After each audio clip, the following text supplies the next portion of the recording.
우리의 죽을 몸도 다시 살리시리라 말씀하셨습니다. 이제 두 번째 분단에서 8장 12절에서 14절의 말씀, 그래서 하나님의 영으로 인도함을 받는 사람들에 관한 말씀입니다. 먼저 로마서 8장 12절 13절, 영으로서 몸의 행실을 죽이는 사람들에 대해서 나옵니다. 먼저 말씀을 살펴보겠습니다. 그러므로 형제들아, 우리가 빚진 자로 돼 육신에게 져서 육신대로 살 것이 아니라 너희가 육신대로 살면 반드시 죽을 것이로되 영으로서 몸의 행실을 죽이면 살리니. 여기서 가장 중요한 표현이 영으로서 몸의 행실을 죽이는 삶. 우리가 이 삶에서 그리스도 예수 안에 이제 언젠가 우리의 몸도 다시 살아날 것입니다. 그러나 몸이 살아나기 전까지 우리가 이 땅에 살 때 영은 살아났지만 몸은 죽을 그 단계에 있는 우리에게 필요한 하나님의 말씀이죠. 육신대로 살 것인가? 몸 안에 내재되어 있는 육신대로 살 것인가? 아니면 영으로서 몸의 행실을 죽이며 몸을 다시 살려가며 이 땅에서 그 부활의 능력을 체험하며 몸을 생명에 속한 사람으로 살아가게 할 것인가? 우리에게 주어진 책임이라는 겁니다. 그래서 영으로서 몸의 행실을 죽이라라는 말씀이 나옵니다. 자, 영으로서 몸의 행실을 죽이는 삶이 어떤 삶인가? 그리스도인은 어떤 죄와 허물에도 결코 정죄함을 받지 않는 사람들이지만, 그러나 동시에 계속적으로 영으로 몸의 행실을 죽이며 살아가는 삶입니다. 그리스도인이란 육신의 영역에서 성령의 영역으로 옮겨간 사람입니다. 그리스도인은 비록 거듭났을지라도 몸은 죄가 아직도 그의 죽어가는 몸에 남아 있습니다. 육신을 따라 산다는 것은 다시 사망의 영으로 돌아가는 것입니다. 그리스도인이란 영으로서 몸의 행실을 죽이면서 사는 사람들입니다. 자, 몸의 행실을 죽이는 두 가지 헛된 노력들이 있습니다. 세상과 담을 쌓아서 고립하는 거죠. 세상을 안 보겠다. 뉴스도 안 듣고 저 깊은 산 속에 들어가 아무도 없는 무인도에서 내가 세상과 고립되어 살면 몸의 행실을 죽이는 거 아닙니다. 또 다른 몸의 행실이 나오는 거죠. 두 번째, 고된 규칙을 지켜서 자신을 지키는 것.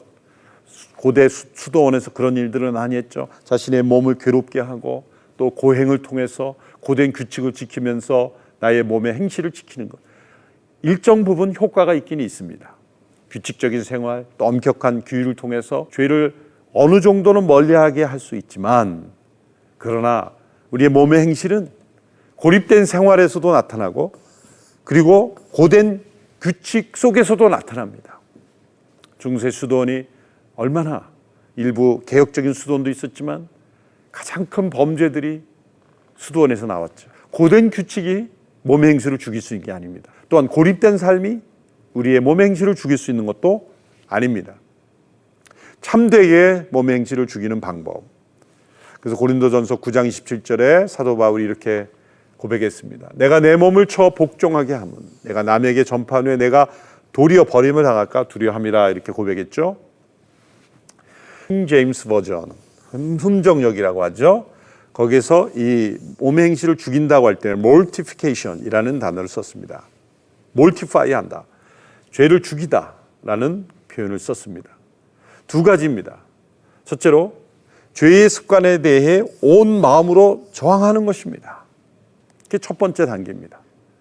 내가 나의 몸의 행실 가운데 숨어있는 이 죄의 습관을 온 마음으로 저항하는 것, 그것을 미워하는 것, 싫어하고 거절하고 그것을 내버리도록 하는 것. 두 번째, 더 나아가 적극적으로 복음을 기억하는 것입니다. 죄를 향했던 마음의 동기가 바뀌는 것입니다. 죄를 미워하고 멀리하는 것은 1단계일 뿐입니다. 2단계, 더 중요한 것은 우리가 마땅히 사랑해야 될 하나님을 사랑하는 것입니다. 의를 사랑하는 것입니다. 하나님의 나라를 사모하는 것입니다. 우리의 마음의 동기에 하나님에 대한 영광을 갈망하는 것입니다.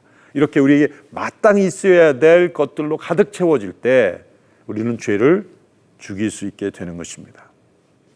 팀 켈러 목사님이 참되게 몸의 행실을 죽이는 방법에 대하여 이렇게 코멘트했습니다. 우리 마음이 그리스도의 구속만을 생각해서 감사와 사랑으로 부드럽게 되고 그 결과 마음속에 있던 죄의 힘이 고갈되는 것이다. 적극적인 두 번째 단계를 더 강조한 거죠. 그리스도의 구속, 그분의 은혜, 그분의 사랑, 그분의 역사에 대한 감사로 인하여 그분께 집중하게 될 때 우리의 마음에 있던 죄의 힘이 고갈되는 겁니다. 우리가 죄 자체를 미워하게 되면 죄 또한 우리를 미혹하는 힘을 상실하게 됩니다. 요컨대 우리가 죄로 물든 습관으로부터 단호하게 돌아서서 성령의 일을 생각하며 그리스도의 은혜와 사랑에 빚진 마음으로 죄를 짓고자 하는 동기에서 돌아설 때 그것이야말로 성령 안에 죄를 죽이는 것이다. 이제 동기의 돌아섬, 또 여기에 우리의 생각의 내용의 전환, 육의 일을 생각하는 우리의 생각에서 영의 일을 생각하고 또 더 나아가 우리의 마음의 동기가 뒤바뀌는 것. 이제는 죄를 사랑하는, 죄를 짓기를 소원하는 마음에서 하나님이 기뻐하신 일을 행하는 동기로 변화되는 것, 이것이 죄를 죽이는 것이다 라고 말씀했습니다. 끊임없이 우리가 하나님 말씀을 묵상하고 또 기도를 통해 우리의 마음에 그 영의 생각이 자리 잡게 하고 또 우리의 동기 속에서 하나님이 기뻐하시는 성령의 일을 끊임없이 생각하는 것, 그것이 죄를 죽이는 것이다 설명했습니다.